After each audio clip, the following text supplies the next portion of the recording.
ამოდიოდა შევარდნაძის მზე ჩრდილოეთიდან. არაპოლიტიკური გაზეთი 2002 წელი 21-27 თებერვალი. მკითხველის მიერ დასმულამ შეკითხვას მოსდევს თხოვნა გამოვაქვეყნოთ ედუარდ შევარდნაძის გამოსვლის ტექსტი საბჭოთა კავშირის კომპარტიის 25 ყრილობაზე, რომელიც ზუსტად 26 წლის წინათ 1976 წლის თებერვალს გაიხსნა. ის ფაქტი, რომ შევარდნაძეს რამდენჯერმე ურჩიეს და ამოუშალეს კიდევ 25 ყრილობაზე გამოსვლის ტექსტიდან ცნობილი თეზა საქართველოსათვის მზის ჩრდილოეთიდან ამოსვლის შესახებ, დასტურდება ცნობილი რუსი ჟურნალისტის მიხა როსტოვსკის სტატიითაც ჩიხი სახელად შევარდნაძე, რომელიც თავის დროზე მოსკოვსკი კომსომოლეცმა დაბეჭდა. უფრო მეტიც ჟურნალისტის განცხადებით შევარდნაძე ჯიუტად მოითხოვდა მითითებული ფრაზის აღდგენას გთავაზობ ნაწყვეტებს აღნიშნული გამოსვლიდან. საქართველოს კომპარტიის ცენტრალური კომიტეტის პირველი მდივნის ამხანაგ ედუარდ შევარდნაძის სიტყვა საბჭოთა კავშირის კომუნისტური პარტიის 25 ყრილობაზე. ამხანაგებო სკკპ ცენტრალური კომიტეტის საანგარიშო მოხსენება, რომელიც ამხანაგმა ლეონიდ ილიასზე ბრეჟნევმა წარმოუდგინა ყრილობას, ხალხს მთელ მსოფლიოს უეჭველია ღირსეულ ადგილს დაიკავებს ეპოქის უმნიშვნელოვანეს დოკუმენტებს შორის. საზღვარგარეთ ბევრ წრეში ზოგიერთ ჩვენს მეგობარს შორისაც კი ამ ბოლო ხანს მოდად იქცა მსჯელობა ssr კავშირში სოციალისტური დემოკრატიის ნაკლოვანებათა შესახებ. საოცარია პეკინელ პროვოკატორებს, რომლებიც თვითონ დღედავამ მსოფლიო ბატონობაზე ფიქრობენ, როგორ უბრუნდებათ ენა, როცა საბჭოთა ჰეგემონიზმზე, შოვინიზმზე ყმედობენ. მაო ზედუნის ცდები შეცვალოს ლენინიზმი მაოიზმით განწირულია. ჩინეთის მომავალია არა მაოიზმი, არამედ მარქსიზმ-ლენინიზმი. ტაში. საქართველოს კომუნისტები ღირსეულად შეხვდნენ პარტიის 25 ყრილობას, 5 წლები შესრულებულია. საკავშირო სოციალისტური შეჯიბრებაში უმაღლესი მაჩვენებლების მიღწევისათვის რესპუბლიკა მესამე წელია ზედიზედ ჯილდოვდება სკკპ ცენტრალური კომიტეტის ssr კავშირის მინისტრთა საბჭოს, საკავშირო პროფსაბჭოს და სრულიად საკავშირო ალკკ ცენტრალური კომიტეტის გარდამავალი წითელი დროშით. ტაში. საქართველოს დელეგაციამ დამავალა გულითადი მადლობა გადაუხადა ssr კავშირის სახელმწიფო საგეგმო კომიტეტს საკავშირო სამინისტროებს ამ დადგენილების შემუშავებაში სერიოზული დახმარებისთვის, მაგრამ განსაკუთრებით დიდი მადლობა გვინდა და გადაუხადოთ იმ დახმარებისათვის, რომელიც უნდა გაგვიწიონ გამოცოცხლება დარბაზში ტაში. რომელიც უნდა გაგვიწვიონ მხედველობაში გვაქვს, რომ საქართველოს შესახებ დადგენილებით გათვალისწინებული ყველა ობიექტი არ არის შეტანილი მე-10 წლების გეგმაში. შეიძლება გკითხონ, თუ ყველა ობიექტი არ არის შეტანილი გეგმაში, მაშ მადლობას რისთვისღა იხდითო? აქ უნდა გავიხსენო საქართველოს კომპარტიის 25 ყრილობის ერთ-ერთი დელეგატის გამოსვლა, რომელმაც თქვა, რომ ჩვენ შემდგომ სამეურნეო ხელმძღვანელობებთან ურთიერთობის ახალი ფორმა გამოვნახეთო. წინათ, როცა მათ მწვავედ და მკაცრად ვაკრიტიკებდით, წყენად რჩებოდა გადაუჭრელი პრობლემები კი გადაუჭრელ პრობლემებათო.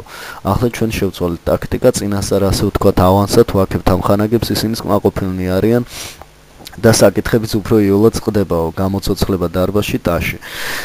განვაგრძობ რა საუბარს ხელმძღვანელის პიროვნების შესახებ მინდა რამდენიმე სიტყვა თქვა სკკპ ცენტრალური კომიტეტის პოლიტბიუროსა და ამხანაგ ლეონიდ ილიასზე ბრეჟნევზე. როცა ვცდილობ თუნდაც ზოგადად გავაშუქოთ მოსი პოლიტიკური, ინტელექტუალური, საქმიანი, ადამიანური ღირსებები, ჩვენ გვინდა ამით როგორც მხატვრები ამბობენ ესკიზურად მაინც მოვსახოთ ჩვენი პარტიისა და ხალხის ლიდერის თანამედროვე სამყაროს უთვალსაჩინოესი მოღვაწის პორტრეტი, რომლის მაგალითით უნდა ვზრდიდეთ საკუთარ თავს და სხვებს, რომლისგანაც უნდა ვსწავლობდეთ თუ როგორ ვიშრომოთ ლენინურად, ვიაზროვნოთ ლენინურად, ვიცხოვროთ ლენინურად. ხანგრძლივი ტაში. ძველად ამბობდნენ, რაც უფრო მოწმენდილიაცა, მით უფრო მაღლა შეიძლება აფრენა, მით უფრო მეტი ძალა აქვთ ფრთებს. ლეონიდ ილიასზე ბრეჟნევი, მისი სახელოვანი თანამებრძოლი და მთელი ჩვენი პარტია გვიქმნიან ამ მოწმენდილ და უღრუბელ ცას, გვიქმნიან ატმოსფეროს, როცა ადამიანები მთელ თავიანთ არსებით მიილტვიან მაღლა მოწმენდილი ცისაკენ, კომუნიზმის პეტაკი ნათელი მწვერვალებისაკენ. ხანგრძლივი ტაში. და ბოლოს კიდევ ერთი რამ 1923 წლის 6 მარტს უკვე სარეცელს მიჯაჭვულმა ვლადიმერ ილიასზე ლენინმა შემდეგი სიტყვები მიმართა საქართველოს კომუნისტებს. პატივცემულო ამხანაგებო, სულით და გულით თვალყურს ვადევნებ თქვენ საქმეს, ვამზადებ თქვენთვის ბარათებს და სიტყვას პატივისცემით ლენინი. ამ ფრაზით თავდება ლენინის გიგანტური მემკვიდრეობა.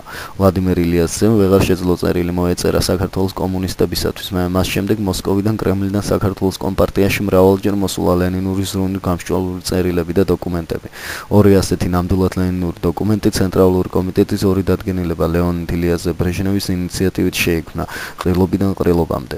საქართველოს ამხანაგებო მზიურ ქვეყანას უწოდებენ, მაგრამ ჩვენი ჭეშმარიტი მზე აღმოსავლეთიდან კი არა ჩრდილოეთიდან ამოდის, რუსეთიდან ამობწყინდა ლენინური იდეების მზე.